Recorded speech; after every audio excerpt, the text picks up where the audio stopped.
Hey guys, welcome back to another tutorial video. This one is going to just show you the different kinds of core moves that I use in my HIIT sessions and how to do them properly, or at least how I do them properly in my eyes, and also what you're kind of aiming for.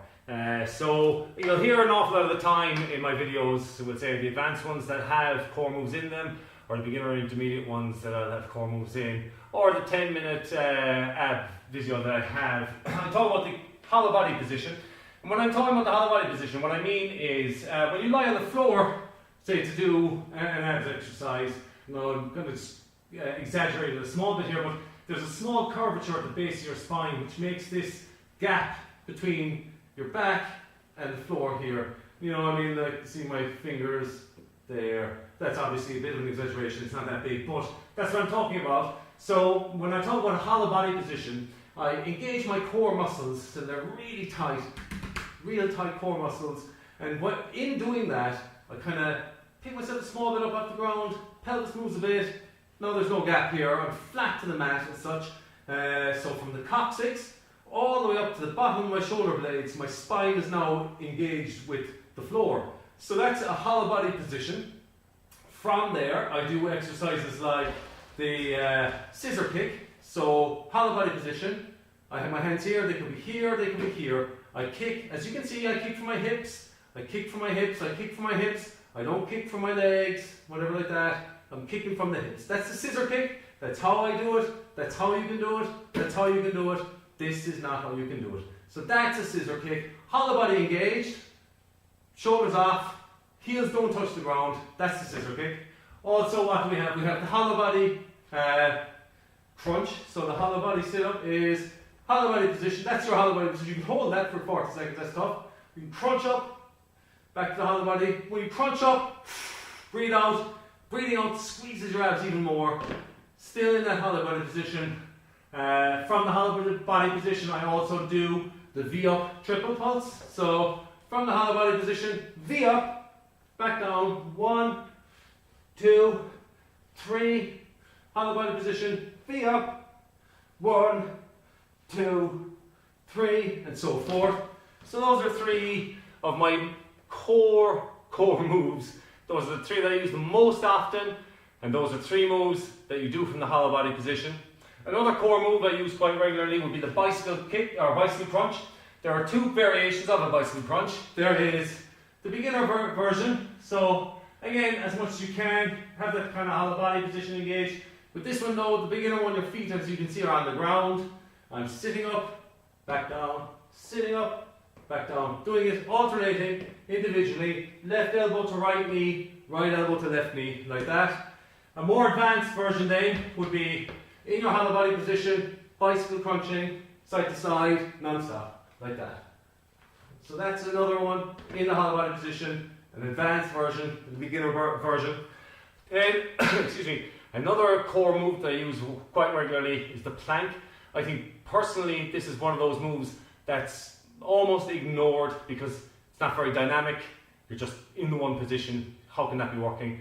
But listen to me when I tell you, a plank is one of the best core moves that you can do if you do it correctly. So what you want to do for the plank, if I can just show you, you want to have your core engaged when you're in a plank. See the way my belly doesn't fall down or whatever? My core is engaged. Every time I breathe out, I'm squeezing my abs. Every time I breathe out, squeezing my abs when I'm in a plank position. So that's the plank position. You want to squeeze those abs and keep them tight. So when you're in a plank position, it's actually uncomfortable. It's hard to keep, it's hard to hold. You shouldn't do a plank for 40 seconds and think that that's a doddle. It should be difficult to hold. So that's your plank. There's loads of different variations then on the plank. That's the high plank, the one I just showed you there, when you're on your hands directly above the shoulders, bottom or the back is straight. Then you have the low plank, so you're down on your elbows, but it's the same idea. You know, I'm squeezing in my abs, my ass is down, it's not up, it's down. I have a straight line from, let's say, my neck to my coccyx, and I'm squeezing. Then you can add in up to high plank, back down to low plank, back up to high plank. That's called the up-down plank. You can do a spider plank. So a spider plank is where you, in your plank position, you bring your knee to your elbow, from from the side, you're in the plank position, you bring your knee to your elbow. From the low plank, you can do the same thing, spider plank, knee to elbow, as high up as it can go anyway. So that's the spider plank. You then have a side plank, a couple of variations.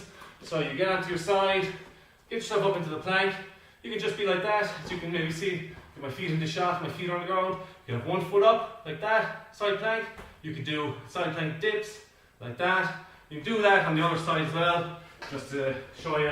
You can do your side plank, have your arm up, arm down here, arm wherever like that, arm up, leg up, side plank like that if you want, side plank dip, so forth, just like that. That's your different kinds of planks. You have also got, I want to show you the push-up here as well. Push-up isn't a core exercise per se, but it's good to slot it in here. So you can do your regular, or your, I guess, more advanced push-up from your feet, and you're in that position, down, you lower your entire body down, lift your entire body up, lower your entire body down. So it's not hinging at the hips. Then the beginner version would be off your knees, and this one is easier to even cheat on, because a lot of people when they're beginning with the push-ups will do this, like that. See the way I'm not moving my ass at all really, I'm just hinging from the hips? That's not a push-up. With your push-up, you're lowering your whole body down. Everything lowers down like that. That's a push-up. That's not a push-up. You'll see people as well from the front, they're doing a push-up, let's say from the knees, and they're doing this kind of thing. This kind of thing. See the way now my ass is staying up? That's not a push-up. Okay, you can have a wide push-up like that, or from the knees you can have a wide push-up like that, but you've got to be moving your entire body, including that ass, down to the ground for your push-up. That is your push-up. So that's, as I said, that explains the hollow body, the different kinds of plank. There's your push-ups. You know, there's loads of others. That's not an exhaustive routine by any stretch, but those are the core moves that I use most often in my HIIT sessions. So practice those. You know, if you've done a HIIT and I've done one of those moves that you didn't really know how was I doing it right or wrong, whatever, practice it there as I've shown you, and go back in, do the HIIT the next time, and you should be right. Okay guys, until next time, stay lucky and so on.